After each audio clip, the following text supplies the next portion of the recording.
In question 10, we're going to be looking at using our ClassPad 400 for the first time. Now, when you got your earlier information, or perhaps have downloaded this, you should have a copy of the ClassPad 400 Calculator Companion. Now, it would pay to have this booklet open as you're working through these earlier problems. I'd like to take you through how we can use the ClassPad in a very easy way in order to prepare a screen plot of the function y is equal to 3x plus 5 and find the x and y intercepts. Now, firstly, when you get onto your ClassPad, I'll just have to bring mine up. From the menu, go back a notch, graph and table, and then enter the function 3x plus 5. Now, pressing the graph gives us the graph there. Now, if you want to resize it, you could perhaps choose that option, bouncing backwards and forwards. If you find that you need to move it around, you can grab it by your hand and move it around. And then very quickly we can find the y-intercept and the x-intercept. If I go analysis, G-solve, y-intercept, you can see the point 0, 5. Now if I want to find the x-intercept, you might be able to see it's about there, just between -1 and -2 anyway.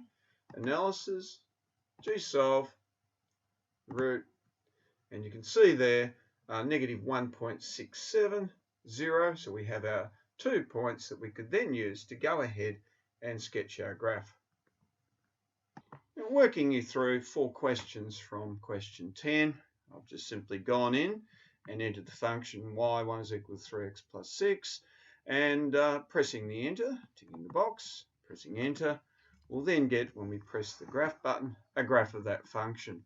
Now look, it's suggested that you adjust the view window, so if I need to do that, I go into here, oops, sorry, not there, I go into the window adjustment, and I'll make that -5 to 5, steps of 1, and I'll go from -4 to 8, stepping 1, and OK again, and you can see my graph there appearing.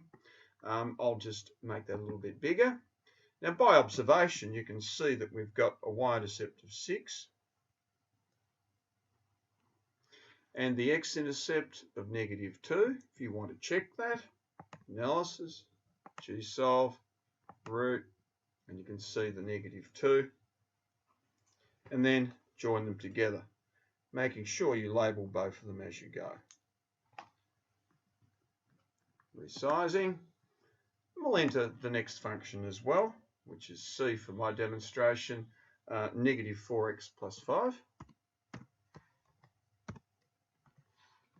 And pressing the graph again, you can see I've now got 2 graphs appearing. I might just get rid of that first one, so we just concentrate on the one at a time. Resizing it, you can see there the y-intercept of 5.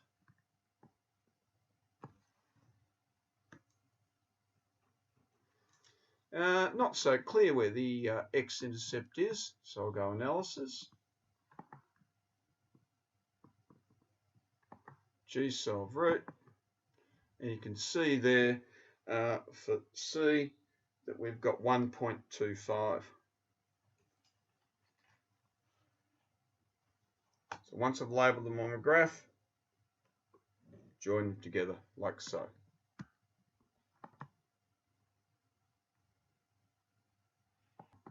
In a very similar way, for 10e, I've got y is equal to 3x minus 2. No suggestion there as to what I should use from the scale. It seems to come up pretty well. Straight up, I can see that the y-intercept is -2, so I'll just put that in there. I'll do the G-solve business in order to find the x-intercept. If you look carefully, you can see that's 0.67 or 2/3. Joining them up, I get my graph exhibited like so. Quickly working through to 5g, y is equal to -5x plus 7.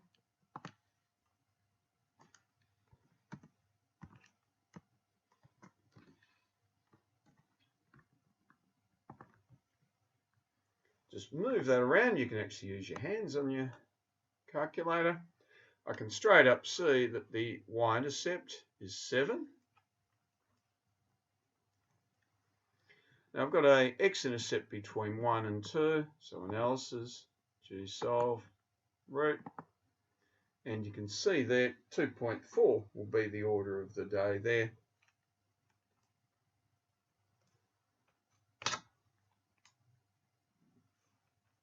It should be 1.4, sorry. 1.4 will be the order of the day there for my x-intercept.